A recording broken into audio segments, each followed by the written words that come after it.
शहर में हुई है, जबलपुर में पढ़ी हूं मैं। सभी हिंदुओं से मेरी दोस्ती थी, सबके घरों में घुस के देखा है मैंने। एक पंजाबी के घर में घुसोगे तो वहां सिर्फ उनका पंजाबी धर्म रहता है। सामने के कमरे में उनके गुरु नानक देव जी की फोटो रहती है। उनके घर में घुसते ही आप समझ जाओगे कि ये सिख धर्म वालों का घर है। एक मुसलमान के घर में जब आप घुसोगे तो उनके मजार की फोटो रहेगी, उनके अल्लाह का नाम रहेगा, और आप ही कोई बताएगा भी नहीं तो भी आप वहां पहचान जाओगे, अरे ये तो मुसलमान का घर है, ये तो मुसलमान का घर है। सामने के कमरे से आप समझ। एक गुजराती के घर में जब घुसोगे तो उसके क्या दिखेगा वहां पे? राधा कृष्ण, राधे वाले हैं वो दिखेगा। और एक बौद्ध के घर में घुसेगा तो सबसे पहले सामने कमरे में क्या दिखेगा? बौद्ध की फोटो या मूर्ति। आप समझ जाओगे कि ये बौद्ध धर्म है। और गोंड के घर में घुसो तो क्या दिखता है? सास है तो गायत्री वाली है, सास गायत्री वाली है, बहू ब्रह्म कुमारी वाली है, जीजा अपना मालिक एक वाला है। और बताओ क्या क्या चलता है? और वो दीदी है तो राधा स्वामी वाली है, भाई है तो ईसाई हो गया।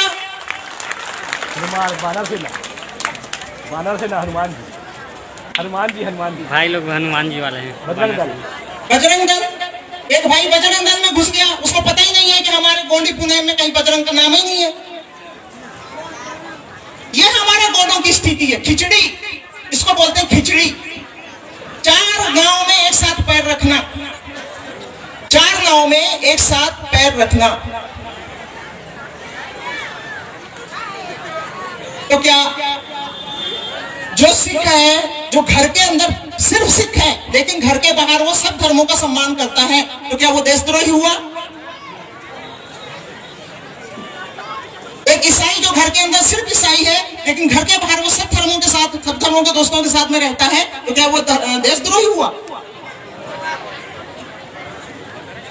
संविधान का अनुच्छेद 25 और 26, संविधान का अनुच्छेद 25 और 26 ये पूरे भारत के सभी लोगों को ये हक देता है कि आपको अपने पुरखा संस्कृति का संरक्षण करना है, उसका प्रचार प्रसार करना है, उसको बचाना है। संविधान का 25 और 26 उसी के तहत जैनी अगर है तो वो जैन धर्म का प्रचार प्रसार करेगा, उसको संरक्षित करेगा। हिंदू है तो वो हिंदू धर्म की प्रचार प्रसार करेगा, हिंदू को संरक्षित करेगा। ईसाई तो ईसाई धर्म का प्रचार प्रसार करेगा, ईसाई धर्म को संरक्षित करेगा। उसी तरह से वही संविधान का 25 और 26 अनुच्छेद मुझे ही हक देता है कि मैं अपने धर्म संस्कृति का संरक्षण करूं और उसका प्रचार प्रसार करूं। और वही 25 और 26 अनुच्छेद आपको भी यह देता है अधिकार कि आप अपने घर के अंदर सिर्फ और सिर्फ पोया पुनेम रखें, आपकी पुरखा संस्कृति रखें। ये फालतू का जो बोरा भर के सामान है आपके घरों में, उसको बाहर निकालो, बाहर निकालो और फेंक दो, जैसे मैंने फेंक दिया। जो भी दुनिया भर के ब्राह्मणों को गुरु बनाने की जो बीमारी है ना, उससे निकलो बाहर। जो भी भागवत करने आता है, रामायण करने, उसको गुरु बना लिए, इसको गुरु बनाए, उसको गुरु बनाए, उसको गुरु बनाए। हमको गुरु बनाने की जरूरत ही क्या है? हमारे लिंगो जंगो है ना। एक गोंड के औलाद जब एक गोंड मां के पेट से जन्म लेता है तभी वो लिंगो जंगो के शिष्य हो जाते हैं। करो प्रसार, करो पोया पुनेम का प्रचार प्रसार। किसी को गुरु बनाने की कुछ करने की जरूरत नहीं है। तो जब हम हिंदू नहीं है तो हिंदू धर्म का सामान आपके घर में क्या कर रहा है? और जैसे ईसाई, सिख की बात करती हूं मैं, पंजाबी की, सिख की बात करती हूं।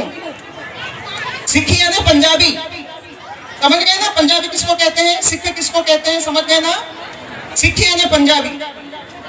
एक पंजाबी जो खेतों में काम करता है पंजाब में,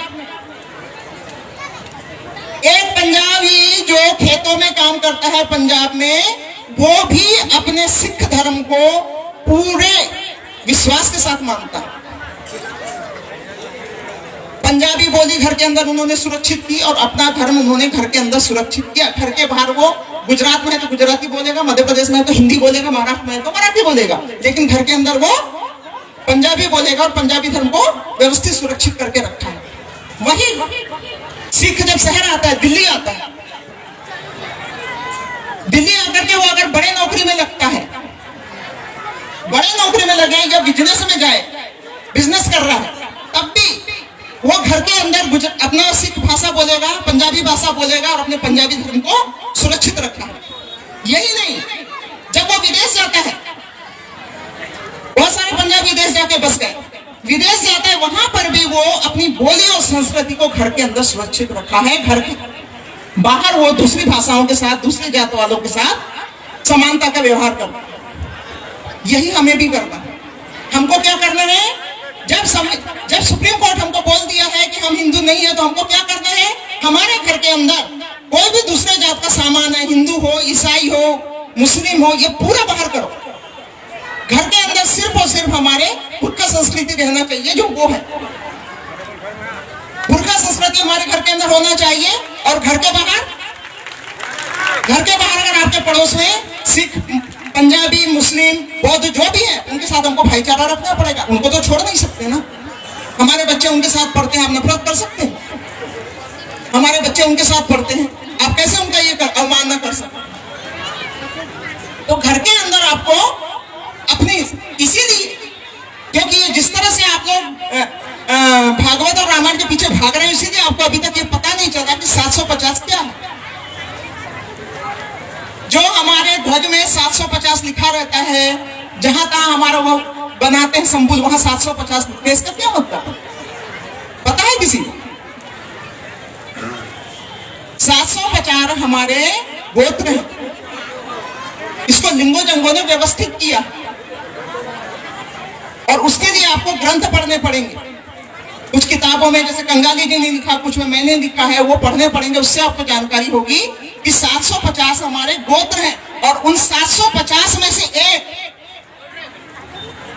उइका गोत्र, उन 750 में से एक उइका गोत्र 6 बहन की बेटी हूं मैं। और उन्हीं 750 में से ध्रुवा गोत्र 7 बहन की शादी हुई है मेरी, 7 बहन में शादी हुई।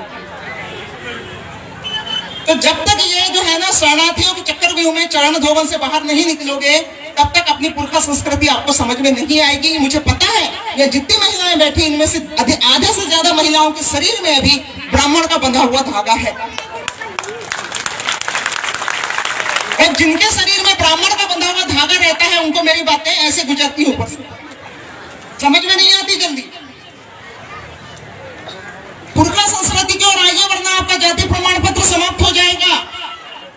4 जातियों का जाति प्रमाण पत्र सरकार ने खत्म कर दिया। क्यों? क्योंकि उनके पास संस्कृति नहीं थी, संस्कृति नहीं थी उनके पास, पुरखा संस्कृति नहीं थी, तो उनके जाति प्रमाण पत्र समाप्त कर दिया। अगर आपको आपका जाति प्रमाण पत्र रखना है, आपकी पहचान रखनी है कि हम मूल बीज हैं, हम इस भूमि के मूल बीज हैं, ये जानना है, रखना है इसको आगे, तो आपको पुरखा संस्कृति में आना होगा। वरना वो आपका जाति प्रमाण पत्र समाप्त करके आपको हिंदू में शामिल कर देंगे, और हिंदू में शामिल करने का मतलब है आपको शूद्र में शामिल करेंगे। हिंदुओं में कहां हो आप? एसटी, एससी, ओबीसी, ये तीनों हिंदू धर्म में शूद्र हैं। और जिनको गुरु बनाए हो ना, उन्हीं से पूछ लेना। वो जिनको गुरु बनाए उनको दादा आपके जो 4 वो हैं हिंदू धर्म के, उसमें हम क्या में आते हैं, पूछना उनसे, वो बताएंगे। नहीं तो जन्मपत्रिका बनाई होगी ना, जन्मपत्रिका बनाई होगी बामन से, उसमें देखना, उसमें शूद्र लिखा और गण राक्षस वो लिखा है, जाके देखना अपने घरों में। तो शूद्र बनना है क्या? गले में मटका टांगना है, कमर में झाड़ू लगाना है, या भूमि का मालिक बनना है, गौरव से जीना है? हाँ, हम इस भूमि के मालिक हैं, हम गौंड हैं। अपनी संस्कृति को मानिए, नवाखाई कीजिए। ये आलतू फालतू के जो ढकोसले हैं ना, उनको छोड़िए।